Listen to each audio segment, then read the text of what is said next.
Hi everyone, and welcome to another episode of Day's Podcast along with a new video. So this is going to be the time where I am now going to be able to talk about my Patreon. So I have a Patreon now. You guys can be able to look at the link below, like and subscribe actually too. But you can look at the link below and you guys can be able to request, be able to see all my videos from the beginning, including exclusive content that I am now going to be able to put out for you guys to be able to look at and be able to see that I feel as though is more, to be more close with y'all in a sense where it's just like, there's YouTube, yes, and, they have their guidelines, but in the sense of being able to have you guys be able to talk, with me and be able to get more insight on topics that, if we were to go more in depth, it's okay, and be able to say alleged and know that it's okay. So that is why with this particular video, I am pleased to be able to talk about Aaliyah's Age Ain't Nothing But a Number.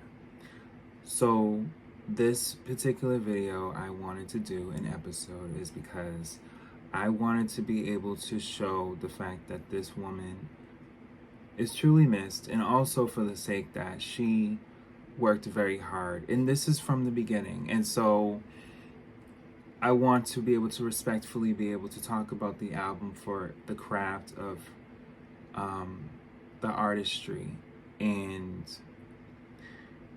also because I had previously spoke on her last album as opposed to just recently One in a Million.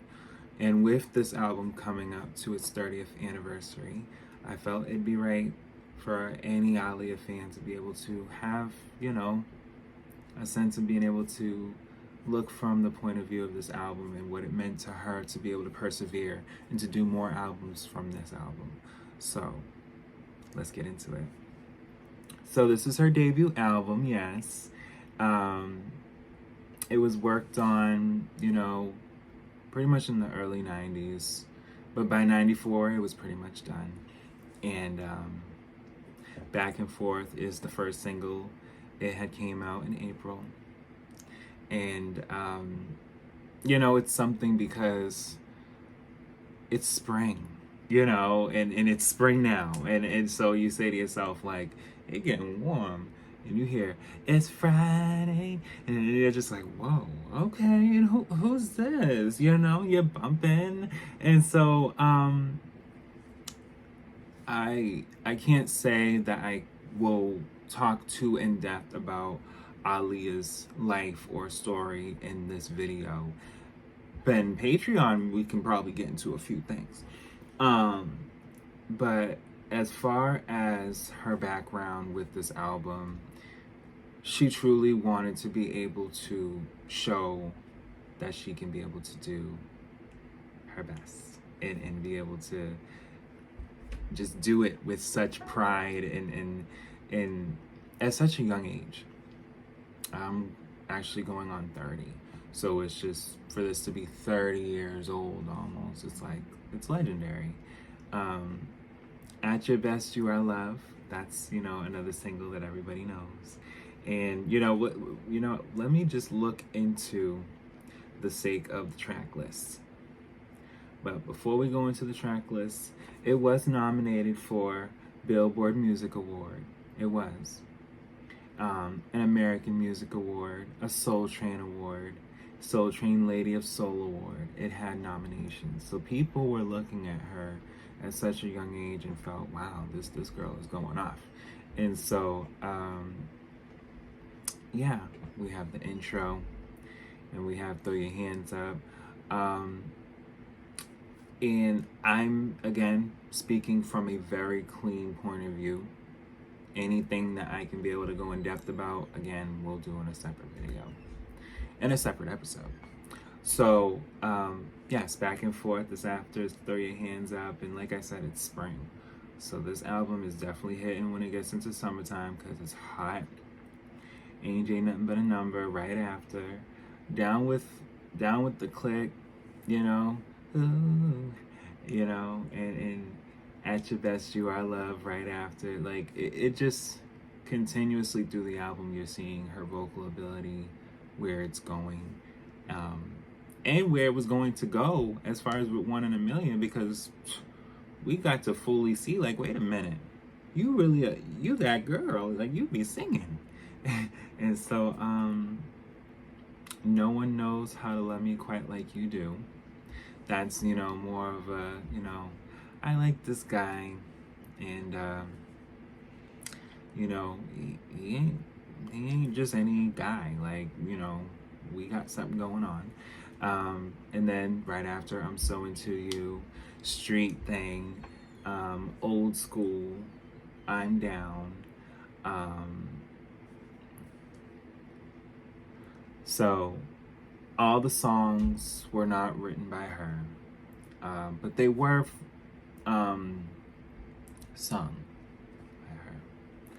And so, you know, getting, you know, to the end of the track list pretty much,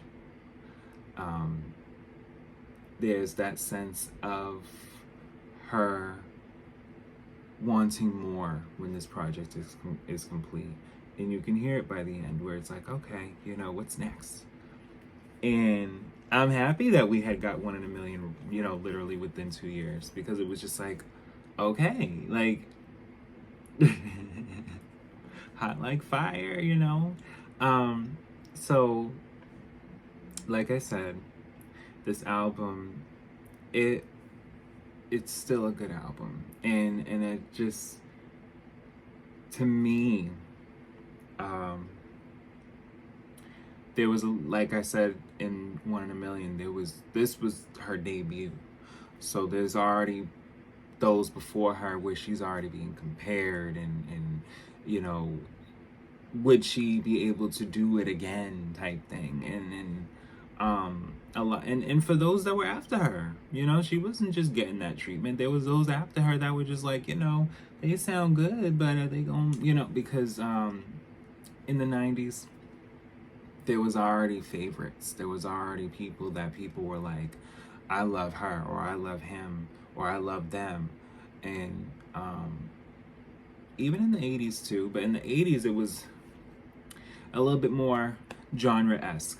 Like, you know, in the 90s it was like, it didn't pick too much into the genre because everyone was kind of fusing over time. Like, it was like, all right, you know, people starting to just kind of make music with each other, and why not?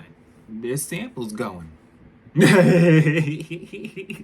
So, like I said with At Your Best, there's samples going, and it's just, she was able to get a sample not just once but twice, whether it was this album or One in a Million. And that doesn't strike me as something that can just fall into your hands. Like, you gotta be talented to just be just getting a sample from the Ronald Isley, you know. And you know, she's always been a fan of music. But yes, it's definitely an album that you can listen to. More or less the favorable albums from her, if we're keeping it all the way real, are her most recent, because there was more control of her style, the more control of her sense of where she was in her life and how to be able to depict it. And then, you know, like I said, a whole different video we can go deep diving into with Patreon. But there's controversy throughout these times in these albums, so it's just, she persevered. Like, I give it to her. And she you know, soon was able to understand the game in the sense of singles, and where an album is just as important as the single. Because when you're promoting and doing shows and live performances, yes, you're getting paid, you're getting your money, but then it's like, well, shoot, I may have something else I want to do. So she definitely learned that. Definitely. She definitely learned within this album and going into One in a Million, like, all right, I actually want to do some acting. I've been doing a couple interviews, but there's, commercials that I've done recently as well. And then I'm on soundtracks. Like she's doing soundtracks as well when it comes into One in a Million from this. So this for me is a good album. I will say this. When you listen to One in a Million, you feel the sense of this album leading the way for it. So I wouldn't say that you can't listen to this album without One in a Million. You can if you feel that's what you want to do, but I feel as though when it comes to hearing the sense of a girl very young, a woman young, where she's wanting the world to know, I'm Aaliyah, I'm here, and get into me, in a great way, because it's just, she's legend. She's legendary. So yes, this was my episode to talk about age ain't nothing but a number. And Aaliyah, you're very missed. And I will be back with more.